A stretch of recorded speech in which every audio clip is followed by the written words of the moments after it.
자송의 모든 믿음의 식구들 머리 위에 우리 구주 예수 그리스도의 사랑과 은총과 권능이 지금으로부터 영원까지 함께 하시기를 주님의 이름으로 축원합니다.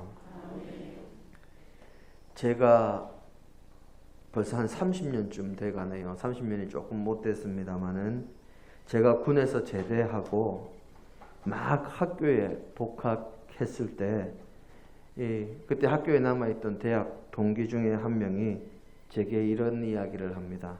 택상아, 여학생들한테 비호감이 되지 않으려면 여학생들 앞에서는 절대로 군대 이야기하지 마라. 그리고 축구 이야기도 하지 마라. 그리고 그러면 군대에서 축구한 이야기는 더더욱 안 된다. 뭐 그런 이야기를 농담 삼아 해준 적이 있습니다. 그런데 오늘 저는 과감한 건지 무모한 건지는 몰라도 오늘 설교의 첫머리에 축구 이야기로 한번 설교를 시작해 볼까 합니다. 우리 여신도가 훨씬 많은 우리 교회에서 우리 성도님들이 싫어하실지 어떨지 모르겠습니다만은 보통 6월경에 진행이 되던 월드컵이 올해는 예년과 다르게 11월과 12월에 걸쳐서 진행되고 있는 중입니다. 오늘 밤 12시가 되면 결승전이 열릴 예정이라고 하지요. 우리나라가 월드컵 본선 조별리그 경기에서 초반에 2경기에서 한 경기는 무승부하고 그 다음 경기는 졌습니다. 그래서 16강에 진출할 가능성이 정말 보이지 않는 그런 정도였지요. 웬만한 전문가들은 우리나라기 때문에 진출하지 못한다는 말은 하지는 못하고 이 속마음으로는 전부 대부분의 사람들이 우리나라가 이번에도 16강에 진출하지는 못하겠다 하고 그렇게 전망을 하고 있었습니다. 그런데 조별리그 마지막 경기에서 우리나라가 속한 H조의 최강이라는 포르투갈을 우리가 2대1로 이기고 16강에 진출했습니다. 그런데 아쉽게도 16강전에서는 브라질에게 1대4로 패배해서 대한민국의 2022년 월드컵은 그만 막을 내리고 말았지요. 보통 구기 종목에는 이 축구나 농구처럼 전반과 후반으로 경기를 하는 경우가 있고 탁구나 배구처럼 세트제로 경기를 하는 경우가 있습니다. 만약 축구가 세트 경기였다면 우리나라와 브라질의 경기는 우리나라가 전반에는 0대4로 지고 후반에는 1대0으로 이겼으니까 세트제였다면 세트 스코어 1대1 그래서 연장으로 가야 되는 그런 상황이었을 것이요. 이 전후반제 경기는 앞의 점수가 그대로 마지막까지 이어지지만 이 세트제는 앞의 세트가 끝이 나면 그 세트에서의 점수는 딱 매듭이 지어지고 더 이상 이어지지 않고 완전히 새로운 점수로 다시 시작을 하고 경기의 승패는 세트 스코어로만 세트 점수로만 계산을 하기 때문입니다. 우리는 대림절을 지나면서 예수 그리스도의 탄생을 기다립니다. 주님을 믿음으로 이 땅에 태어나신 예수 그리스도를 만남으로 우리의 인생은 완전히 새로운 인생으로 바뀌기 때문에 주님을 기다리지요. 그런 상황에서 하나님은 우리의 인생의 점수를 세트제로 계산을 하실까요? 아니면 전후반제로 계산을 하실까요? 오늘 우리의 본문 말씀은 하나님과 언약을 맺은 이 선택받은 백성 이스라엘이 하나님의 말씀대로 살지 않고 하나님의 말씀을 거역하고 악한 길로 가면서 늘 우상 숭배의 목을 매다가 바벨론 제국의 침공으로 예루살렘 성은 물론이요 예루살렘 성전조차 이 적군의 군합발에 더럽혀져서 나라가 망하고 수많은 백성이 이방 땅에 포로로 붙잡혀 갔을 때 하나님께서 이사야 선지자를 통해서 포로된 이스라엘 백성들에게 주신 말씀입니다. 하나님께서는 이제 새 일을 행하시겠다고 오늘 우리의 본문에서 말씀하시지요. 우리 오늘 본문 말씀 다시 한번 보겠습니다. 너희는 이전 일을 기억하지 말며 옛날 일을 생각하지 말라. 보라, 내가 새 일을 행하리니 이제 나타낼 것이라. 너희가 그것을 알지 못하겠느냐? 반드시 내가 광야의 길을 사막의 강을 내리니. 아멘. 이제까지 있어 왔던 모든 것, 그것은 다 뒤로 하고 이제 새 일을 행하실 것이요 그것을 너희가 알게 될 것이다. 하나님께서 말씀하고 계십니다. 하나님께서는 우리 인생에 매기시는 점수는 처음부터 끝까지 계속 이어지는 것이 아니라 세트제처럼 앞의 것은 모두 다 사라지고 모두 기억하지 않으시고 옛날 일은 생각하지 않으시고 이제 앞으로의 일들만 보시겠다고 말씀하시는 것입니다. 이스라엘 백성들이 과거에 어떤 죄악을 저질렀던 간에 하나님은 이제 잊어버리시고 새 일을 행하실 것을 말씀하시고 계신 것이지요. 이 말씀은 포로로 붙잡혀간 이스라엘 백성들에게 하나님께서 주시는 말씀일 뿐만 아니라 메시아가 오실 것을 미리 예언하는 예언의 말씀이기도 합니다. 즉 성탄에 주님이 오심을 기다리는 우리에게 주님을 만나면 그때부터 우리의 인생의 새로운 세트가 시작된다는 것입니다. 이전의 점수는, 이전의 죄악은 더 이상 문제가 되지 않습니다. 철저하게 회개하고 다시 시작하면 되는 것이지요.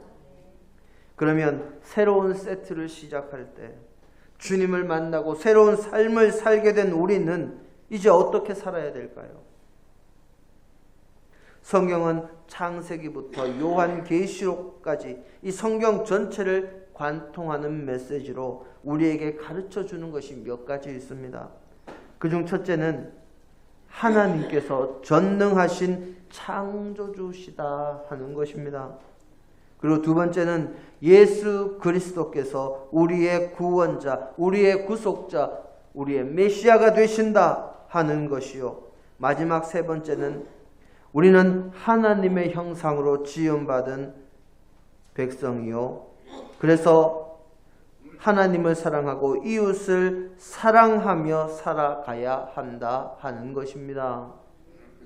구원받은 백성은 나 혼자 사는 것이 아니라 하나님의 형상을 가진 이웃과 함께 어울려서 하나님께 받은 은혜와 복을 서로 나누며 섬기며 봉사하며 살아가야 함을 가르쳐주고 있습니다. 다윗이 지은 시편으로 성전에 올라가며 부르는 노래라는 표제가 붙은 시편이 여럿 있는데 그중 하나가 시편 133편입니다. 성전에 올라가는 노래라는 것은 예루살렘 성전이 이 예루살렘 성의 이 가장 언덕 꼭대기에 있었기에 성전을 향해서 언덕을 오르며 부르는 노래라는 의미요. 성전에 계신 하나님을 뵙기 위해 나아가며 자신의 마음을 다지는 이 노래라는 의미입니다.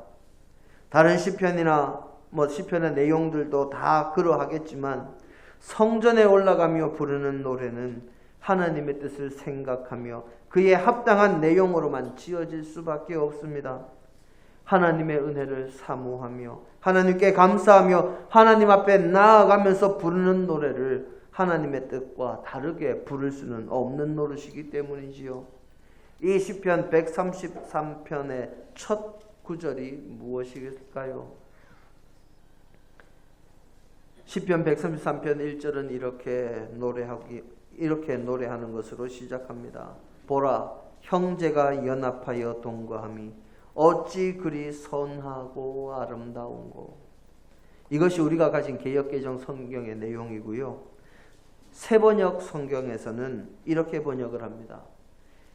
그 얼마나 아름답고 즐거운가. 형제 자매가 어울려서 함께 사는 모습하고 그렇게 시편 133편 1절을 시작을 합니다.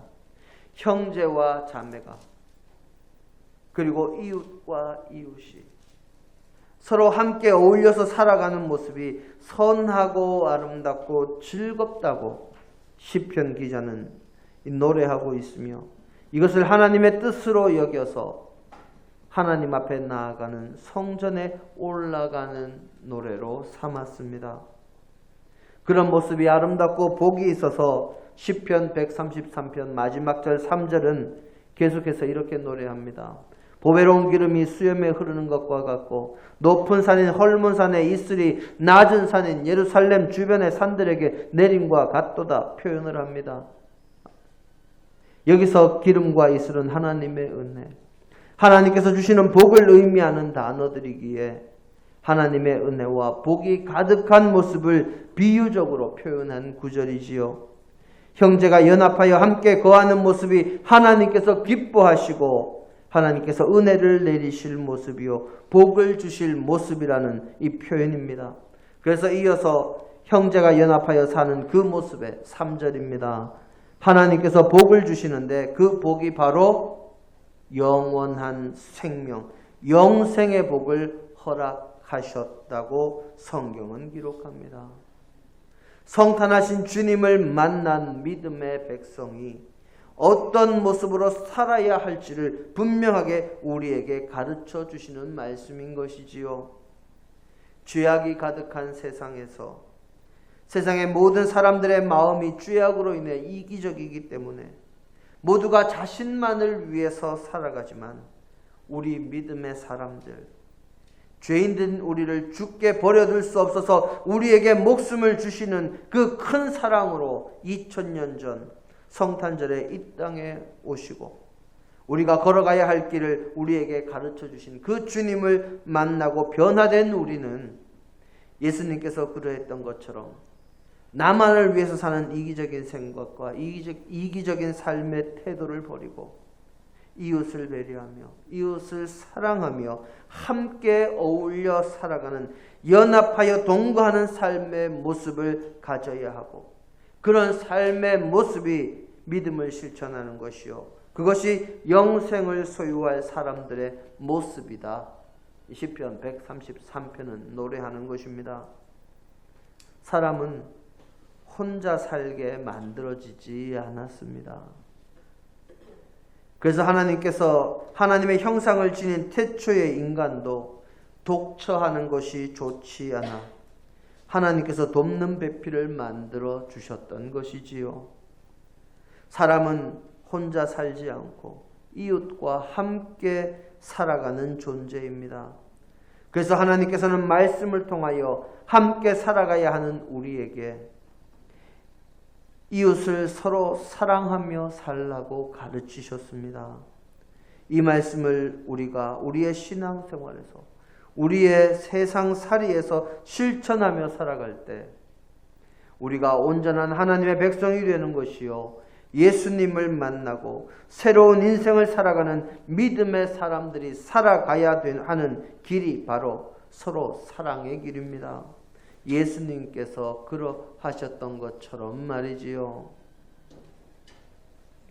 당나라의 시인 백거이가 지은 이 장한가라는 시 가운데 남녀의 사랑을 비유해서 노래한 구절 가운데 이런 구절이 있습니다. 상천원작 비익조 제지연위 열리지. 하늘에 있을 때는 비익조가 되기를 원하고 땅에 있을 때는 열리지가 되기를 원한다 하는 구절입니다. 열리지는 뿌리는 다른데 가지나 줄기가 서로 이어져서 하나가 된 나무를 의미합니다. 실제로 어렵지 않게 우리 주변에서 볼 수 있는 나무이기도 하지요. 사진 한번 보여주실까요? 예. 나무가 두 그루인데 뿌리는 다른데 중간에 올라가다가 어떻게 됐습니까? 서로 가지가 붙어서 한 나무가 됐습니다. 생명을 공유하는 나무가 된 것이지요. 비익조는 전설상의 새인데 이 새는 날개를 한쪽만 가지고 있고 또 한쪽의 눈만을 가지고 있습니다. 그래서 그 새는 자신의 반쪽을 만나서 한 몸을 이루어야 한 쌍의 날개를 가지게 되고 서로의 눈을 통해서 세상을 두루 살피며 날아갈 수 있는 새를 비익조라고 합니다. 벌써 나왔네요. 네. 밑에는 또 열리지 모양이 그려져 있지요. 이건 이제 사진이라기보다는 전설상의 새니까 이 그림으로 나타냈습니다. 새는 새인데 날개가 하나밖에 없으니까 옆에 있는 나의 반쪽과 몸을 하나로 붙여야 서로 날개짓을 하면서 날아갈 수 있고, 눈도 하나밖에 없기 때문에 서로 이렇게 몸을 붙여야 양쪽을 같이 보면서 날아갈 수 있다 하는 것입니다. 이 새가 비익조지요.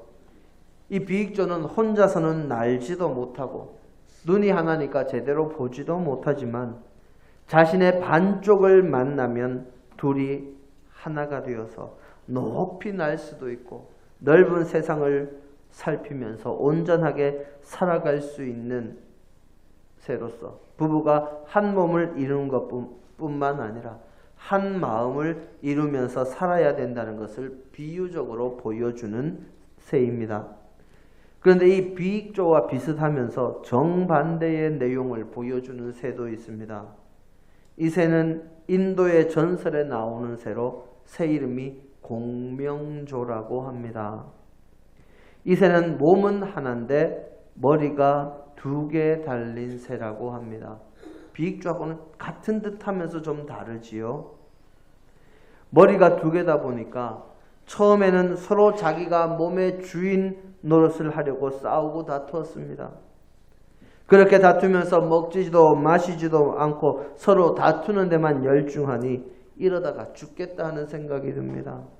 그래서 2개의 머리가 협상을 합니다.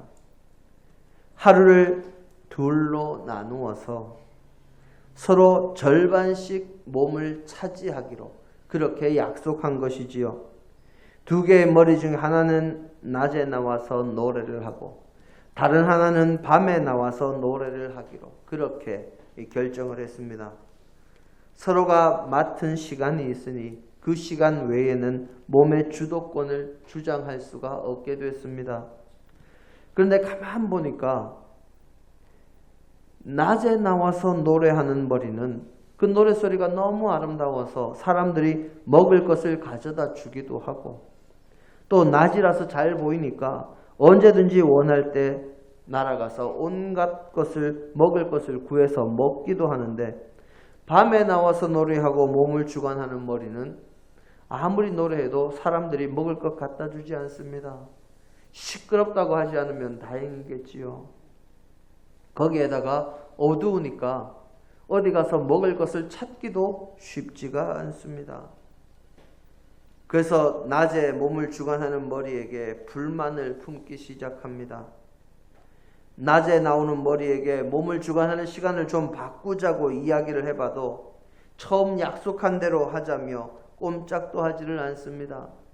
이 밤에 나오는 머리가 어떻게 하면 자기도 만난 것을 먹고 낮에도 몸을 주관할 수 있을까 고민하던 중인데 그러던 어느 날 저녁이 되면서 낮의 머리와 이 교대를 하는데 어스름한 빛으로 조기 옆에 독이 있는 열매가 보입니다. 평소에는 어두워서 먹을 것도 찾을 수가 없었고 웬만한 것은 먹을 엄두도 못 냈는데 이 낮에 자기가 몸을 주관하려던 생각을 하던 중에 독이 든 그 열매를 보니까 이 열매를 자기가 먹으면 뱃속에 들어가서 낮의 머리 쪽으로 갈 테니까 이 낮의 머리가 죽을 것 같다 하는 생각이 듭니다. 그래서 교대하기 직전에 그 열매를 먹었습니다. 그러면 낮 시간 동안 소화돼서 낮을 주관하는 머리에게로 갈 거라고 생각을 하고 결국 어떻게 됐을까요? 낮을 주관하던 머리가 죽기는 죽었습니다. 그렇게 밉살스럽게 낮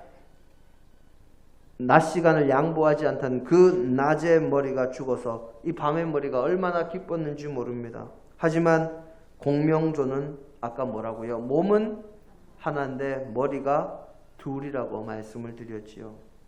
몸이 하나니까 결국 밤에 나오는 머리도 죽고 말았습니다. 비익조는 서로가 서로를 사랑하고 도움으로 서로의 날개에 의지해서 멀리 날고 높이 날고 세상을 두루보기도 하는데, 공명조는 서로 미워하는 마음으로 결국 같이 죽는 길로 가고 만 것입니다. 다시 한번 축구 이야기입니다. 이번 월드컵에서 포르투갈을 이기는 역전골을 넣은 장면을 보면 손흥민 선수가 공을 몰고 포르투갈 진영으로 아주 열심히 돌파해서 들어갑니다. 빠르게 돌파해서 가니까 7, 8명의 포르투갈 선수들이 다 몰려와서 손흥민을 막으려고 둘러싸고, 우리나라 선수들은 너무 빨리 가서 쫓아오지도 못하던 상황입니다. 그리고 포르투갈의 골키퍼도 손흥민 선수가 슛을 할까봐 이 대비하고 있는 모습을 보입니다. 아마 그 상태에서 손흥민 선수가 슛을 했다면 골을 넣을 수가 없었을 것입니다. 그때 옆에서 같이 달려가던 황희찬 선수에게 손흥민 선수가 패스를 했고, 그 패스를 받은 황희찬 선수는 침착하게 골로 연결시켜서 승리할 수가 있었습니다. 자신의 이익만을 생각해서 이기적으로 슛을 날리는 것이 아니라 패스함으로 서로가 서로를 도와서 좋은 결과를 만들어낸 것이지요. 사람은 혼자 살 수 없습니다. 사람은 어울려 살아야 하고 서로 도우며 살아야 합니다. 서로 사랑하며 살아야 합니다. 하나님은 우리에게 내 이웃을 내 몸과 같이 사랑하라는 말씀과, 우리도 그리스도처럼 이웃을 위해 목숨을 버리는 것이 옳다는 요한 1서 3장 16절의 말씀, 그리고 시편 133편의 말씀을 비롯해서 그 외에 수많은 말씀들로 이웃을 사랑하며 서로 도우며 함께 살아야 함을 가르쳐 주셨습니다. 서로 도우며 살 때 혼자 할 수 없는 일도 할 수 있고, 서로 사랑하며 살 때 하나님의 은혜가 임하고, 서로 존중할 때 하나님께서 복을 주사 영생의 복을 허락하십니다. 사랑하는 성도 여러분, 우리가 하나님을 모를 때, 예수 그리스도를 모를 때, 혹은 주님을 온전히 만나지 못했을 때, 그때에는 자기만을 위해서 살았습니다. 자신의 판단과 자신의 생각과 자신의 의지만이 선하고 옳다고 생각하며 바울이 되기 전에 사울처럼 독선적이고 교만한 삶을 살았습니다. 이런 삶은 공명조처럼 함께 죽을 수밖에 없는 삶이요, 멸망의 구렁텅이를 벗어날 수 없는 삶입니다. 하지만 하나님의 은혜로 구원받은 백성으로, 성탄하신 주님을 만나고 변화된 백성으로 서로 사랑하며 서로 돕고 산다면 우리에게는 하나님의 도우심과 크신 은혜와 복이 함께 합니다. 우리는 주님을 만나고 이제 새로운 세트에 접어들었습니다. 이제까지 어떻게 살았는지는 이미 이전 세트이고 이미 매듭지어졌습니다. 이제부터 어떻게 살 것인가 하는 것이 중요합니다. 성탄하신 주님을 만나 우리가 이제 새로운 세트를 만난 지금, 저와 여러분의 점수는 어떻게 되어 있습니까? 서로 사랑하고 서로 도우며 은혜의 교제를 나눔으로 점수를 쌓아가고 있습니까? 선으로 악을 이김으로 점수를 쌓아가시기를 바랍니다. 믿음으로 거듭나 새로 맡게 된 새로운 세트에서 퍼펙트한 점수로 승리하는 저와 여러분이 되어서 주님께서 기뻐하시는 믿음의 자녀들이 다 되시기를 주님의 이름으로 간절히 축원합니다. 함께